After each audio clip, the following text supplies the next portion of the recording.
Hi, I'm Dr. Rivera. I wanted to share a story with you because each day I speak to parents who have concerns regarding uh, childhood immunizations that are required for school entry. Either they'll question me regarding vaccine components or vaccine safety. And I find that I've just spoken to more parents that I thought I would ever experience having these conversations with because I was trained to be under the impression that these reactions were one in a million and I would probably never see a significant reaction in my entire career. But that hasn't been the case for me. So each day I speak with these parents who have concerns or describe to me that one of their children was vaccine injured. And one of the things that frightens me is that many of them are afraid to discuss publicly what they share with me, and they fear telling their story. And I can't say I blame them. But I would like to share with you a story of mine that I think about. Hardly a day passes where this doesn't cross my mind. I've been practicing pediatrics for I think going around 26 years now. And early in my career, I had a child who was going along with routine immunizations and all was well. Then at about 18 months of age, I administered the DTaP and MMR vaccine as a part of the routine physical at that point. His mom had felt that he had a strong reaction. He was very difficult to console. She spent hours with him as he was crying, and I instructed her to give Tylenol, and this is to be expected, and this will pass. And she came to the office and saying, he's just, something's not right. He's not the same. And he had been reaching his milestones, but then seemed to be lagging and falling behind. And I really didn't have an explanation for it. So over the process of the next weeks and months, eventually we had him evaluated for his developmental delays. And so weeks turned into months, and before I knew it, a year or two passed, and he wasn't reaching the expected milestones that we had been hoping for. And eventually he was diagnosed with autism, and I sat with the mom, and we were both shocked at the news, and I really didn't know what to say. She had been seeking help from me, and I didn't have an explanation as to why he was meeting his milestones and then suddenly stopped. And he had been seen by neurology, early intervention, a variety of other specialists with advanced training. And at the time, I was surprised, but I thought that, okay, this is, more and more children are being diagnosed with autism, and I had never heard of autism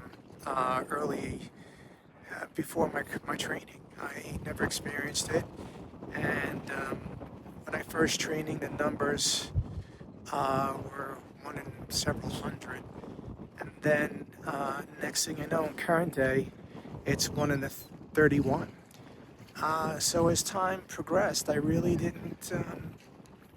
I didn't put it together. I didn't see the increase in numbers, and years later,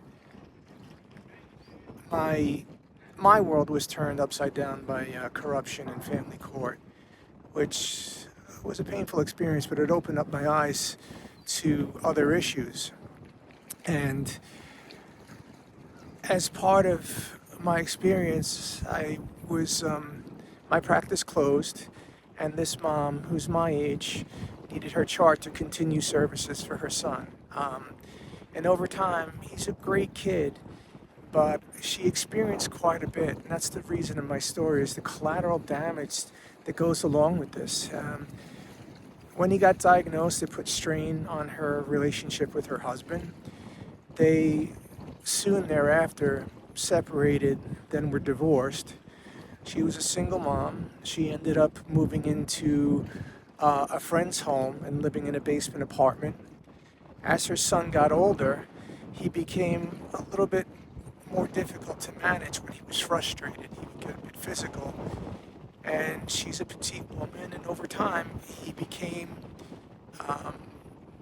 difficult for her to assuage, to get him to calm down, and he would get frustrated and punch holes in walls, or slam his head into a wall, or get aggressive.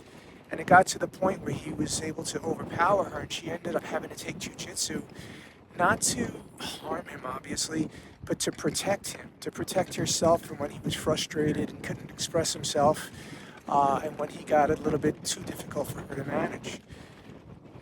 Years passed, and she dedicated her life to what he needed. His care was intense. The friend that she lived with, also helped her significantly with his care. Eventually, he needed other services, and during the course of him receiving services as a nonverbal autistic person, he was eventually sexually abused by a caregiver, and this became a very traumatic event. And of course, her pursuit of justice did not proceed in a fair manner. And I had kept in touch with her over the years, and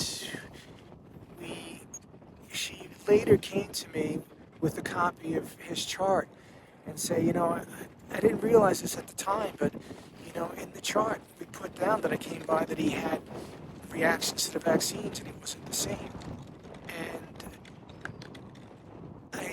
I thought that, how much happens? Like any dream that he could have had was now gone. Now, can I blame the vaccines? I don't know, but I do have fears that perhaps they weren't as safe as I was led to believe, or maybe there was a predisposition that led to his condition. And I'm not a scientist. I'm a general pediatrician, and I follow the guidelines, and I have faith in my training. But people have brought things up and made me question, and I have concerns now. I don't think that you can, perhaps you can have one or two families that feel that, vaccines contributed to an adverse event. But then to have, hundreds in a small practice in a suburban town, or millions of parents around the world saying the same thing, it's hard for me to dismiss them as crazy conspiracy theorists. So again, I think of Peter and the dreams he could have had. I think of what his mom went through between divorce, living alone, her son being sexually assaulted by a caregiver, where he was supposed to be receiving services. And she mentioned something else very interesting to me, in that she says even when you try to move on as a single parent, the minute somebody else finds out that you have an autistic child, they disappear, they run. And she was never able to maintain a long-term relationship because she's yet to find somebody who could make that kind of commitment. And now she worries, at my age of 59, how's she going to care for him, in 15, 20 years from now? Who's going to look out for him when she can no longer take care of him, either financially or physically? So hardly a day goes by now that I don't think of Peter and how much he's been through and how much his mom has been through.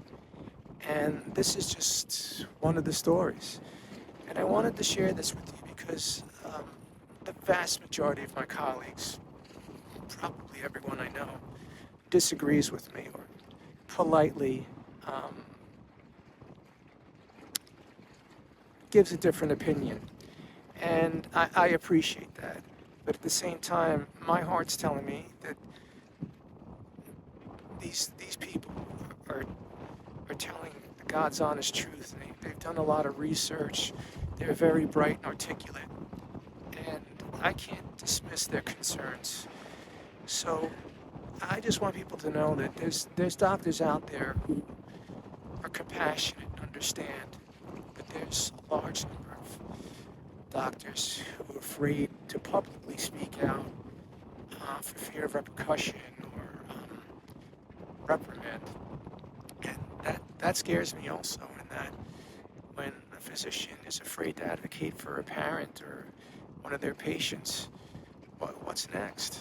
So I do fear this, advocating for these families, but I feel that one day I'll be judged, and these people are telling the truth, and I feel that they need to they need someone to advocate for them.